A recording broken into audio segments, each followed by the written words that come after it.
Hello and welcome back to Late to the Spectrum. And today I have a controversial topic to talk about.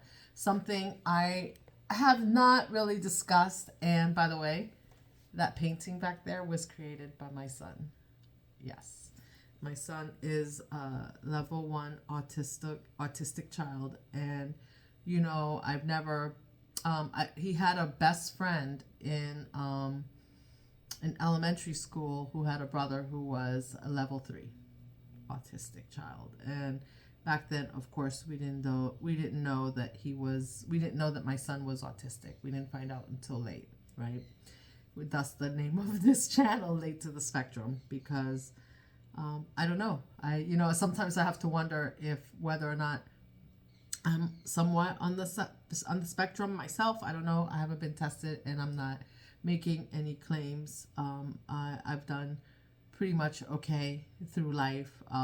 There were some struggles between him and I. There still remains to be a little bit of struggle between him and I with communication, but that has gotten better.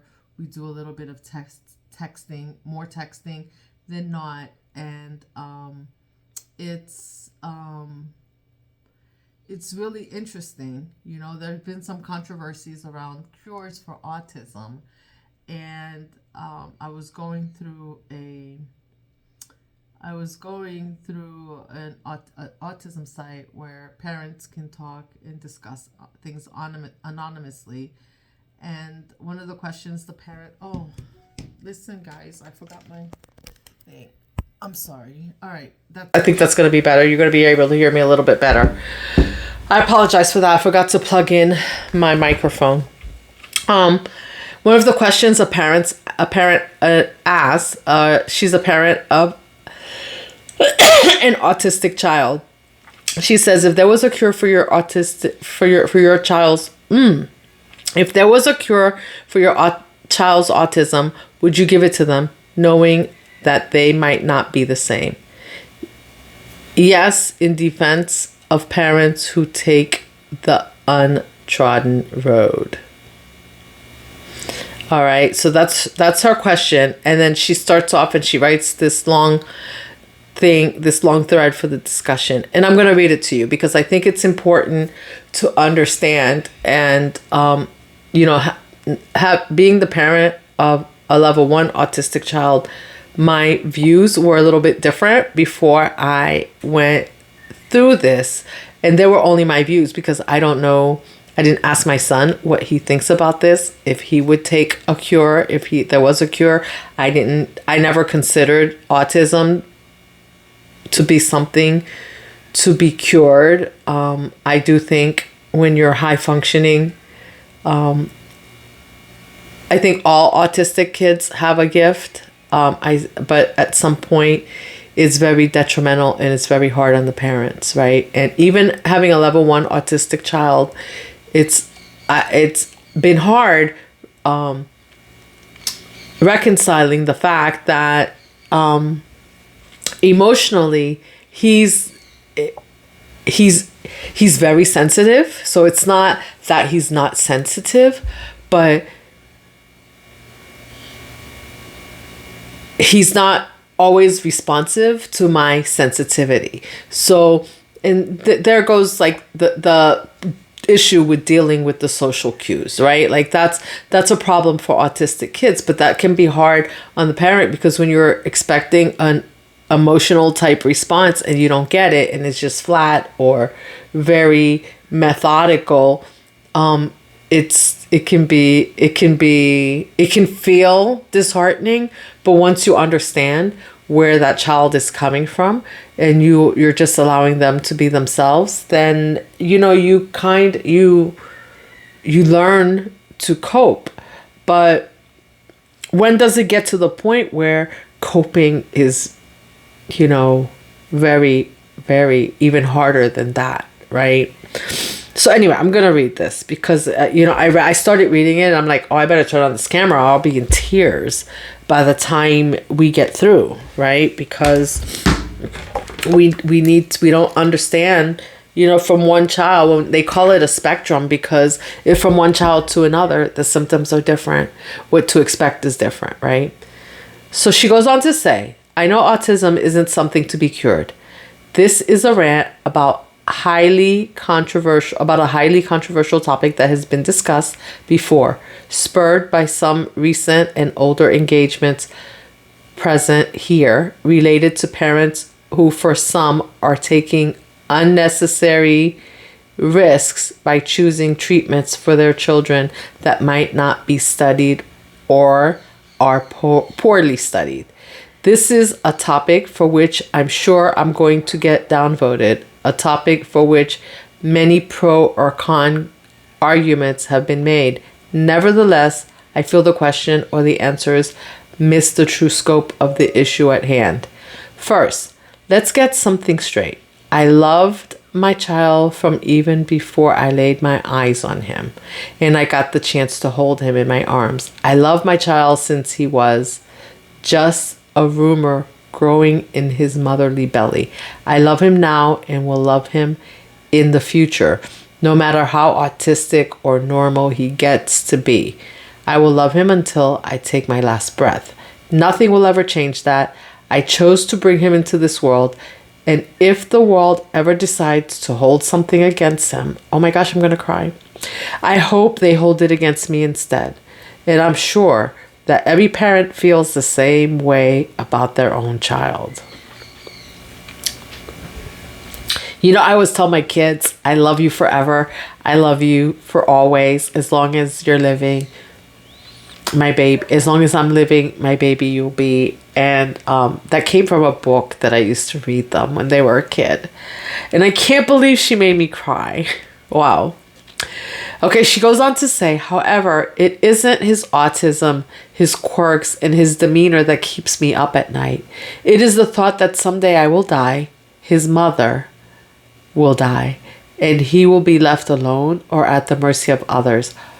Oh my gosh, this is coming from a father. This is a dad that wrote this, not a mom. Not being able to take care of himself. I feel that achieving independence should be the main topic when discussing intervention and treatment for autistic children and should serve as a guiding light for every parent embarking on this harsh road. We can try to make the world safer for them and more accepting of people who are different, but at the end of the day, we can't impose on anyone to carry the burden of another one. This is why I find it hard to judge parents who just try stuff, be it unconventional therapy, medication, supplementation, vitamins, electromagnetic stimulation, or neurofeedback, and so on. They are desperate. I am desperate. One should be blind not to be desperate in this situation. Or one should be lucky enough to have a child who is only mildly autistic with great prospects of achieving independence.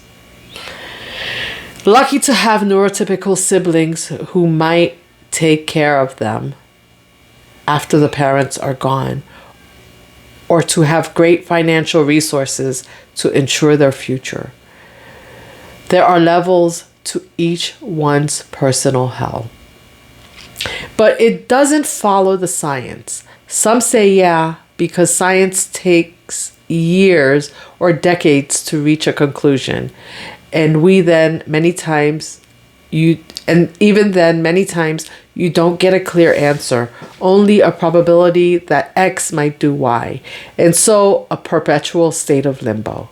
This is why whenever I hear parents that say that they saw improvement in their child's behavior after they gave them some medication like folinic acid, sulforaphane fish oil, etc., or even more dubious like paracetam or cerebrolysin or stem cell therapy, my first reaction is not to dismiss this as just anecdotal evidence because the parents are in the first line.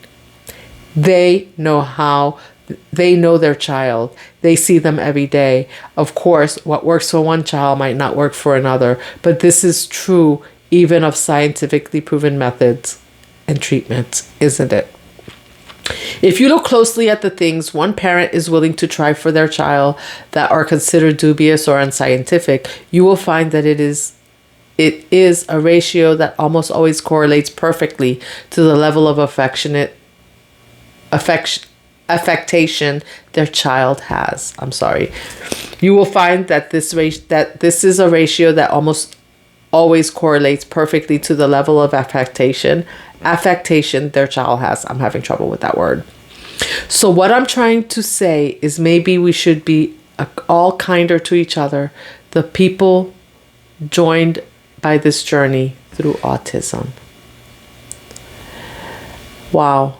Yeah. Like, you know what, conventional, I'm a registered nurse, and what works for one person medically for a certain reason may not work for someone else. So you have to be open, and you have to understand, I've heard that argument before, like, autism is not something to be cured. But when you hear some of the comments below that I'm going to read for you, you're going to understand why some parents, if you don't know already, why some parents are desperate, right? Because even with a level 1 autistic child, he's aware, right? Like, and he's able to verbalize, and he can speak, and he can tell me he sometimes feels desperate and desolate. And listening to this father's call, this cry, for why we're judging one another for trying things that might help. I mean, my son takes supplements because, when you have autism, it's not just one thing. There's ADHD, there's other things that goes with that. And sometimes when you can manage a symptom, right? It's not the autism. When you can manage one symptom, you can improve their quality of life. Their quality, even if it seems like something that's minor to somebody else, for the person with autism, it's huge. For the person taking care of the one with autism, it's huge. So, and like I said, my son was late to the spectrum because he's level 1 autistic. He's a level 1 autistic child. And, but when you start talking about level 3, there's a lot more that goes into it. So someone responded, definitely. It gives my son the ability, he would definitely give his son something if he could cure him. Because if it gives my son the ability to take care of himself, form meaningful relationships, and have a family life, of course. My son is 9, not potty trained, verbal, but not conversational. 100% tube fed because of a severe oral aversion. He won't eat anything, nothing. Had no regard for his own safety. I feel like those of us with severe kiddos would jump at this without any hesitation if there were no adverse side effects. Someone else says, my son isn't as extreme about eating, but he might as well be, and he's about to turn 5 and does not want to be potty trained. He doesn't pay attention to his own safety and is socially awkward, and it's just me and him. If the cure helped him with all the self-care, societal, and safety issues, then yes. And I'd want it. Yes, I'd want it. And I would not want it to change his goofiness or his lovable side. Someone else says, my son will be 6 in May, and he potty trained a little over a year ago. After several failed attempts, we thought he didn't care to potty train, but as it turned out, he just felt exposed. Once we realized that, I bought a kid's large t-shirt. He wore it for 3 days in a row with no bottoms and used the potty exclusively with only an accident or two. And he hasn't looked back. He still pulls his shirt over his knees when he needs to poop. I don't know if that helps at all, but it might be something worth trying. See how like kids are different? Like when it's like with autistic kids, you have to figure out what their aversion is. And even with level 1 autistic kids, like sometimes they can't tell you. They don't know. Right? They may, after the fact, after they settle down, they may be able to think through it once they realize that they're autistic. And they may have to think through things, right, and get a grasp of it, because they're very high, they're very, very intelligent. All autistic kids are very intelligent, whether verbal or nonverbal, but it's the aversion. Like, even I had to buy my son, I went to buy him a sweatshirt, and it had like fuzzy stuff on the inside, and I had to ask him, you know, I would have never thought to ask him before, but I had to think to ask him, like, hey, can you stand that on your skin? And he goes, oh yeah, like, absolutely, I love that feel of it, right? So I sent him one for an example to try. And you know, when I think of me, I don't like, I can't absolutely have an aversion to wearing heavy materials. So all my clothes are very thin, very light, doesn't matter how cold it is. Even a sweater, a bulky sweater, I can only tolerate for a little while. So we all have aversions, and this isn't about me, but whew. Someone else says, absolutely, my son self-harms to the point of injury. Can't form friendships with other kids at school. Nonverbal with high irritability. People who cope with, I wouldn't change my child, only say so because their child isn't as severe as some of ours on here. And I agree with that comment. You know, because you don't know until you know. You don't know until you're living it. Someone else says, without hesitation, and severe autism is something to be cured. If others feel their autism is a gift, that's fine. Don't take the cure. But there's nothing gifted or magical about my son's daily struggles. Someone else says, yep, I just ruined my son's day by brushing his teeth before the bus came. I think I'd take that cure. Here's a high-functioning autistic mom. She says, I'm a high-functioning autistic mom with a severely level 3 autistic 5-year-old kid, and I would absolutely give him the cure if it existed. Being autistic has been difficult for me, and I'm high-functioning. I don't want my child to suffer even more than I have, and severe autism absolutely causes suffering. The other comment about teeth brushing ruining their kids' day hit home when even basic grooming causes sensory overload and anxiety. It's not a gift. Worrying about whether your child will end up abused or not taken care of when you're gone because they can't communicate or take care of themselves. I would also 1000% give my kid the cure without hesitation. You know, I'll have to talk to my son and ask him if this is something, if there was some type of cure or something, if this is something he would take, you know. And the thing is that, you know, as you're sitting here and you're looking, you see this painting behind me. My son made this. And like, so he's highly artistic. He sings, he played football. I mean, and you know, I'm so structural about things, and I've been reading to my children since they came out of the womb. So I completely miss a lot of the signs and the social cues, because I think even myself, I was kind of antisocial. I don't like being in crowded places. I don't like being around a lot of people. I get like anxious when I'm allowed. So if the kids like to stay at home, or if they didn't go places, like I wouldn't have, you know, I probably found it to be normal, you know, whereas even though I know that a lot of people have a lot of friends, but for me, it's sensory overload. If I have a lot of people, I can spend the whole day in my house, make these videos, function, and then there are days where there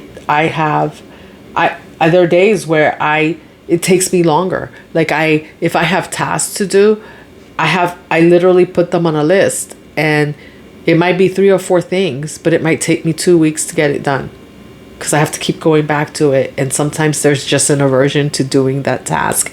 And so, you know, and those are minor compared to having a kid that's injuring himself, or, you know, does not have social cues, does not understand social cues, and who may be end up being abused after you're gone. So, I drop me a comment. Let me know what you think about this. Would you take it? I would love to know. Would you take the cure?